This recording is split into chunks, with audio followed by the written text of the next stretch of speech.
Instagram വെറുതെ scroll ചെയ്ത് ഓരോ റീലൊക്കെ കണ്ടുകൊണ്ടിരിക്കുന്ന ടൈമിലാണ് ഈ സിനിമയുടെ റീൽ ഞാൻ കണ്ടത്. ശരിക്കും ഞാൻ ഓർത്തു ഈ സിനിമ ഞാൻ കണ്ടിട്ടില്ലല്ലോ, ഇത് ഏതാ മൂവിന്ന്. അപ്പൊ ഈ മൂവി ക്ലിപ്പ് കണ്ടപ്പോ തന്നെ എനിക്ക് ഈ സിനിമയൊന്ന് കണ്ടു നോക്കണം തോന്നി. കാരണം വളരെ ഇൻട്രസ്റ്റിംഗ് ആയിട്ട് തോന്നി, നല്ലൊരു സിനിമ. അങ്ങനെയാണ് ഈ സിനിമ കണ്ടത്. ആഫ്രിക്കയിലെ സുഡാനിലുണ്ടായ രണ്ടാം സിവിൽ വാറിനെ തുടർന്ന് അനാഥരാക്കപ്പെടുന്ന തിയോയും അവന്റെ സഹോദരങ്ങളുടെയും കഥയാണിത്.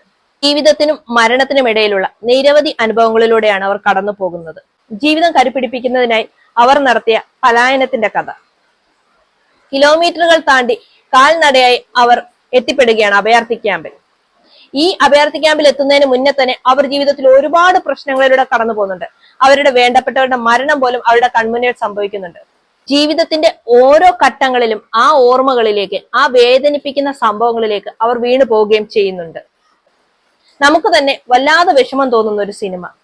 ശരിക്കും പറഞ്ഞാൽ 1983 സുഡാനിൽ വെച്ചുണ്ടായ സിവിൽ വാറിൽ 10,000-കണക്കിന് കുട്ടികളാണ് കാൽനടയായി എത്യോപ്യയിലും കെനിയയിലെ നെയ്റോബിയിലെ അഭയാർത്ഥി ക്യാമ്പിലും ഒക്കെ എത്തിച്ചേർന്നത്. ലോസ്റ്റ് ബോയ്സ് എന്നായിരുന്നു അവർ അറിയപ്പെട്ടിരുന്നത്.